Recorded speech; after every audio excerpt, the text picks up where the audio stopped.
As we emerge from the pandemic, entrepreneurs are confronting a challenging agenda. The return to the office, the call to fulfill promises of equity and inclusion, digital skills efficient training, and also burnout damage control. No wonder that losing talent has become #1 concern for entrepreneurs. From traditional strategies for engaging high potential to pandemic-driven trends in employee benefits, please ground yourself in the retention and recruitment strategies that make a difference. Learn too about the rise of talent platforms and the strategic way to use them to address rapidly changing skill gaps. A critical variable at the heart of today's retention challenge is the return to the office. The key isn't just figuring out whether people will want to come back, go hybrid, or stay remote. It's about making sure that the roles are fair and that some of the more subtle drivers of performance, like psychological safety, are important. Finally, to return to the office comes after a year of racial reckoning of entrepreneurs' responsibility for the mental health and well-being of employees.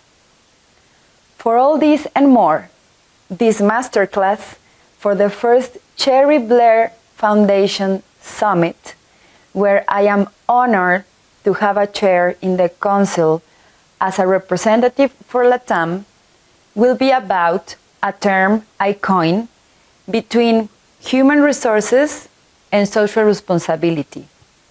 Human responsibility. I hope this will be useful for you and your businesses. Let's start from the beginning.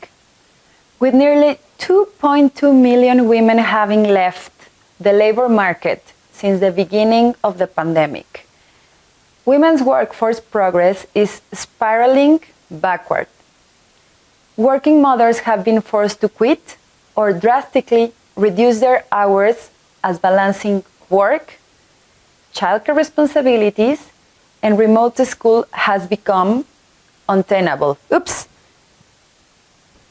See? My 2-year-old is always running into the house when I'm working in the home office. So we really need to support each other in order to have more opportunities for women that quit their jobs during the pandemic. Let's move beyond the statistics and start the difficult work of helping women rebuild their careers. Doing so will help companies find talent with the specific skill sets they need and avoid some of the high costs associated with turnover. More important, it may ensure that women's progress in the workplace isn't set back an entire generation.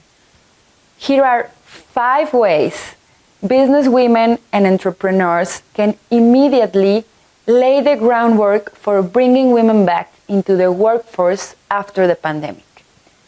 This is how human responsibility can become real. Are you ready? In the absence of stronger government policies in LATAM, at least they are null, businesses must step in to bring women back into their organization. Why not start by my #1 suggestion? Offering a pandemic leave of absence for a couple of weeks, only for that. This can be actually unpaid, but benefits should be covered. At the end of the leave, your obligation is to guarantee employment at the same level and the same salary, but not necessarily the same job. Clue? Do you need a clue? Criteria for your pandemic leave policy can focus on women who were identified as high performers before the pandemic and who have said that they may need to to resign due to schools and childcare options being unavailable. This is an opportunity to keep them with your organization and at the same level of seniority. They'll value your support and loyalty and be less likely to seek employment elsewhere when they are ready to return. Number 2, remove pandemic gap year bias. What do I mean? Women who are forced to exit the workforce will face bias due to the employment gap on their resumes. Candidates with resume gaps may be viewed as unambitious or lacking skills and have 45% lower chance of receiving interviews than those without them. Organizations have to encourage women to be open about the pandemic gap year on their resumes and LinkedIn profiles. They can do so by publicly sharing their commitment to bringing women back into the workforce and being clear that they won't discriminate against those who had to take time away during the pandemic. Leaders must also remove their biases against it and focus on candidates' skills and prior experience. Number 3, implement diverse slates of candidates. As you work to remove bias against the pandemic gap year, ensure that other biases aren't preventing women candidates from being considered.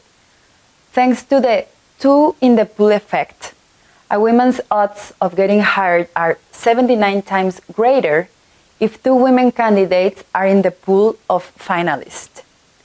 Educate recruiters and hiring managers on diverse candidate slates before implementing one, and consider piloting it in areas of the organizations where you've been seeing high voluntary attrition of women. Share the success you have with the rest of the organization to help with rollout. You can also partner with firms that can help you source talent with strong pipelines of women candidates. I might have a suggestion, and it's venture. In venture, we specialize bringing more women into your business. As any other search firm, we serve as advisors to both the company and candidates, and we can play a very interesting role to help you. Even if you do not partner with a search firm, my suggestion is that you include an inclusion rider in your contract, requesting slates that include women who have been out of work due to the pandemic. Number 4, scale return to work programs. Returnship programs have been growing in popularity and provide an opportunity for organizations to attract great talent and for individuals to re-enter the workforce after time away. Now is the time to create a returnship program for women specifically. If you already have one, think about how you will scale it for after the pandemic. If you do not have one, please contact me. Number 5, reskill women.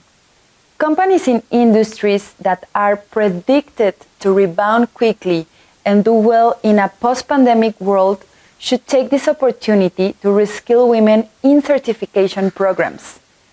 Cherie Blair Foundation can be really helpful with this.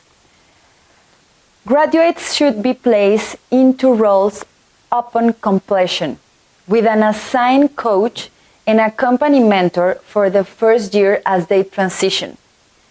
This is the time for companies to take steps to support their women employees, both now as the pandemic continues and after it ends. The ones that will not only see benefits in terms of hiring and costs, they'll also help mitigate the backward spiral of women's workforce progress. I hope this information can be useful for your business and also for you. And please feel free to contact me if you have any doubt. Thank you very much. Bye-bye.